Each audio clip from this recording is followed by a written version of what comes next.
तो हेलो दोस्तों, आपका स्वागत है हमारे चैनल टीएस क्लास में।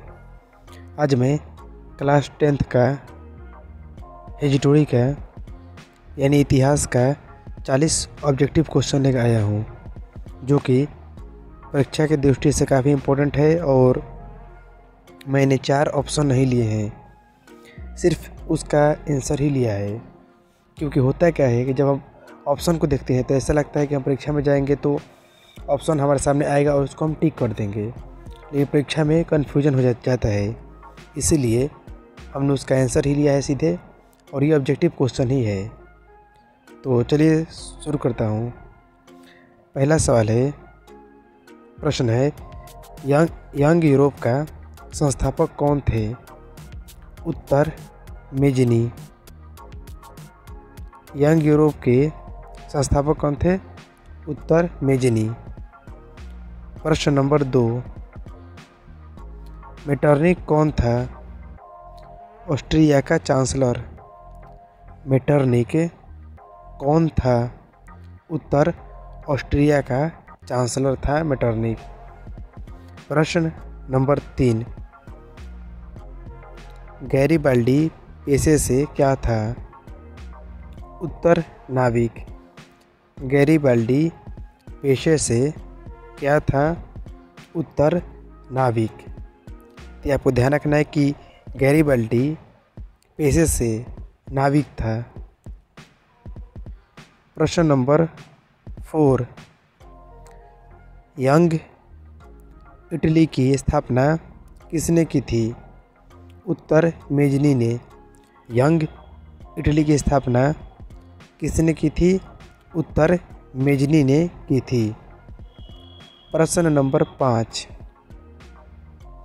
नेपोलियन संहिता किस वर्ष लागू की गई? उत्तर 1804 में। 1804 में नेपोलियन संहिता लागू की गई। प्रश्न नंबर 6, लाल कुर्ती का गठन किसने किया था? उत्तर गैरिबाल्डी ने। लाल कुर्ती का गठन किसने किया था? उत्तर गैरिबाल्डी ने किया था। प्रश्न नंबर 7, इटली और जर्मनी के एकीकरण का विरोधी कौन था? उत्तर ऑस्ट्रिया। आपको ध्यान रखना है कि ऑस्ट्रेलिया नहीं, ऑस्ट्रिया। तो इटली और जर्मनी के एकीकरण का विरोधी कौन था? उत्तर ऑस्ट्रिया था। प्रश्न नंबर 8, राष्ट्रवाद की अवधारणा का जन्म किस घटना से माना जाता है? राष्ट्रवाद की अवधारणा का जन्म किस घटना से माना जाता है? उत्तर फ्रांस की क्रांति। फ्रांस की क्रांति से माना जाता है।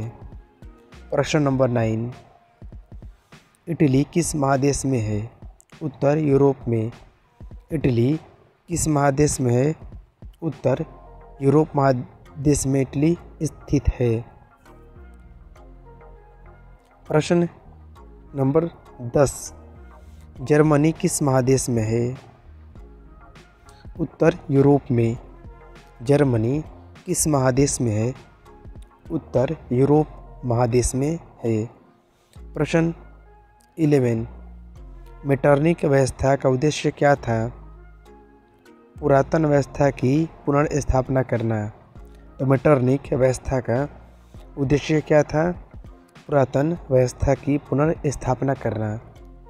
प्रश्न नंबर 12, वियना कांग्रेस ने फ्रांस में किस राजवंश की पुनर्स्थापना की? उत्तर बूर्बो।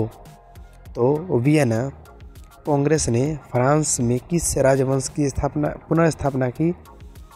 उत्तर बूर्बो की पुनर्स्थापना की। प्रश्न अब 13, वियना सम्मेलन का अध्यक्ष कौन था? उत्तर मेटरनिक। वियना सम्मेलन का अध्यक्ष कौन था? उत्तर मेटरनिक था। प्रश्न 14, मेजनी का संबंध किस संगठन से था? उत्तर कार्बोनारी। मेजनी का संबंध किस संगठन से था? उत्तर कार्बोनारी संगठन से था मैगनी का संबंध। प्रश्न 15 ज़ोल्वेराइन क्या था? उत्तर शुल्क संघ। ज़ोल्वेराइन क्या था? उत्तर शुल्क संघ। ओके। प्रश्न नंबर 16 यूरोपीय सभ्यता का पालन किसे कहा जाता था? उत्तर यूनान को। यूरोपीय सभ्यता का पालन किसे कहा जाता था? उत्तर यूनान को यूरोपीय सभ्यता का पालन कहा जाता था। प्रश्न 7 किस संधि द्वारा जर्मनी का एकीकरण पूरा हुआ? उत्तर फ्रैंकफर्ट की संधि। किस संधि द्वारा जर्मनी का एकीकरण पूरा हुआ? उत्तर फ्रैंकफर्ट की संधि। इसके द्वारा जर्मनी का एकीकरण पूरा हुआ। प्रश्न 18 यूरोप का मरीज किसे कहा जाता था? उत्तर तुर्की। तो यूरोप का मरीज किसे कहा जाता था? उत्तर तुर्की। तुर्की का वर्तमान में नाम हो गया है तुर्की। ये भी आपको ध्यान रखना है कि इसका नाम जो हो गया है तुर्की हो गया है वर्तमान में नाम। प्रश्न नंबर 19 फ्रैंकफर्ट की संधि कब हुई थी? उत्तर 1871 में। फ्रैंकफर्ट की संधि कब हुई थी? उत्तर 1871 में फ्रैंकफर्ट की संधि हुई थी। प्रश्न 20 सीडान का युद्ध किनके बीच हुआ था? उत्तर फ्रांस और पर्सा। सीडान का युद्ध किनके बीच हुआ था? उत्तर फ्रांस और पर्सा के बीच सीडान का युद्ध हुआ था। प्रश्न 21 रक्त एवं लौह की नीति किसने अपनाई थी? उत्तर बिस्मार्क ने। ये 20 लिखा गया है लेकिन इसको 20 नहीं, आपको केवल ध्यान रखना है बिस्मार्क ने। ओके। तो रक्त एवं लौह की नीति को किसने अपनाया था? तो ये आंसर होगा आपका बिस्मार्क ने। बिस्मार्क ने रक्त एवं लौह की नीति को अपनाया था। प्रश्न 22 एड्रियानोपुल की संधि किनके बीच हुई थी? उत्तर तुर्की और रूस। एड्रियानोपुल की संधि किनके बीच हुई थी? उत्तर तुर्की और रूस के बीच में एड्रियानोपुल की संधि हुई थी। प्रश्न 23 जर्मन राइन राज्य का गठन किसने किया था? उत्तर नेपोलियन बोनापार्ट ने। जर्मन राइन राज्य का गठन किसने किया था? उत्तर नेपोलियन बोनापार्ट ने। दोस्तों इस वीडियो को आप 2 से 3 बार देखिएगा, ध्यान से देखिएगा। ये क्वेश्चन आपको सभी याद हो जाएंगे, क्योंकि परीक्षा के समय हम तो बहुत पढ़ते हैं लेकिन हमें याद नहीं होता है, लेकिन जब हम वीडियो को देखते हैं तो हमारा ध्यान केंद्रित होता है, यानी कि ध्यान भटकता नहीं है और याद जो होता है काफ़ी तेज़ मात्रा में होता है याद। तो इस वीडियो को 2 से 3 बार देखिएगा और पसंद आए तो लाइक कीजिएगा वीडियो को। तो सवाल नंबर अब प्रश्न नंबर 24 दास कैपिटल का प्रकाशन किस वर्ष हुआ? उत्तर 1867 में। दास कैपिटल का प्रकाशन किस वर्ष हुआ? उत्तर 1867 में दास कैपिटल का प्रकाशन हुआ। प्रश्न 25 प्रथम इंटरनेशनल की स्थापना कहाँ हुई थी? उत्तर लंदन में। प्रथम इंटरनेशनल की स्थापना कहाँ हुई थी? उत्तर लंदन में हुई थी।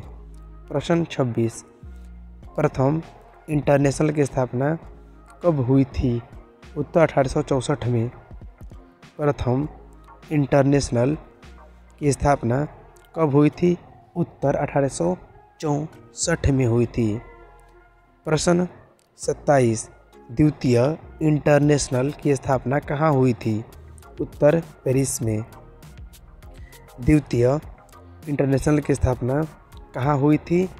उत्तर पेरिस में हुई थी। पेरिस जो है फ्रांस की राजधानी है, ये भी आपको ध्यान रखना है। द्वितीय इंटरनेशनल की स्थापना कहाँ हुई थी? पेरिस में।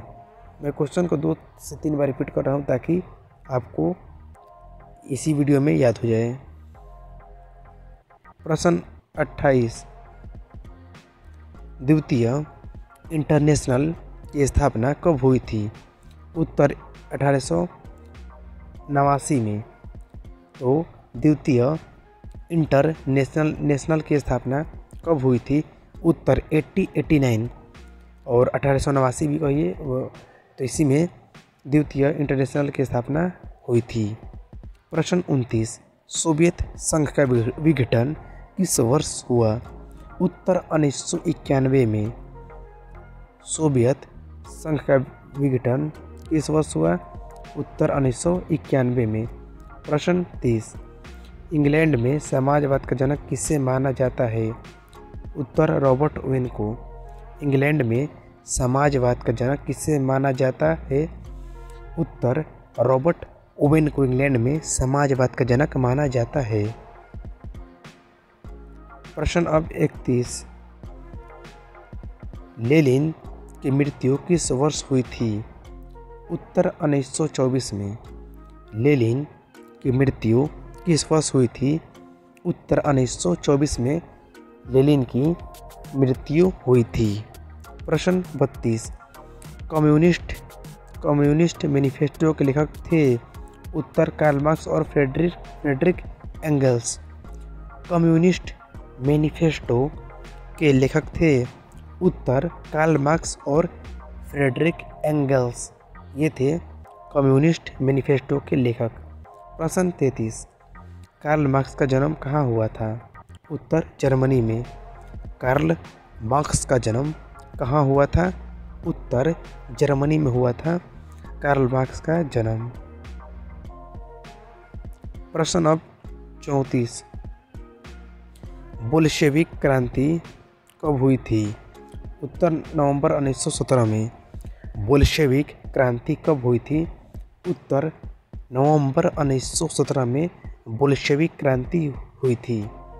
प्रश्न 35, रूस में जार किसे कहा जाता था? उत्तर सम्राट को। रूस में जार किसे कहा जाता था? उत्तर सम्राट को रूस में जार कहा जाता था। प्रश्न 36, रूस में कृषि दस्ता किस वर्ष समाप्त हुई? उत्तर 1861 में। रूस में कृषि दस्ता किस वर्ष समाप्त हुई? उत्तर 1861 में समाप्त हुई। प्रश्न नंबर अब 37, वार एंड पीस नामक पुस्तक के लेखक कौन थे? उत्तर टॉल्स्टॉय। वार एंड पीस नामक पुस्तक के लेखक कौन थे? उत्तर टॉल्स्टॉय, ये थे वार एंड पीस नामक पुस्तक के लेखक। प्रश्न नंबर 38, साम्यवादी शासन का पहला प्रयोग कहाँ हुआ था? उत्तर रूस में। तो साम्यवादी शासन का पहला प्रयोग कहाँ हुआ था? उत्तर रूस में हुआ था। प्रश्न 39, लाल सेना का गठन किसने किया था? उत्तर ट्राउटस्की ने। लाल सेना का गठन किसने किया था? उत्तर ट्राउटस्की ने लाल सेना का गठन किया था। प्रश्न 40, कौन से देश इंडो चाइना में आते हैं? उत्तर Vietnam, Laos, Cambodia. Vietnam, Laos, Cambodia Indochina में आते हैं। इंडो चाइना में वियतनाम, लाओस, कंबोडिया आते हैं। तो दोस्तों, वीडियो कैसा लगा आपको कमेंट करके ज़रूर बताइएगा और वीडियो को शेयर कीजिएगा अपने दोस्तों के साथ, और पसंद आए तो लाइक कीजिएगा और चैनल को सब्सक्राइब कीजिएगा। मिलते हैं नेक्स्ट वीडियो में।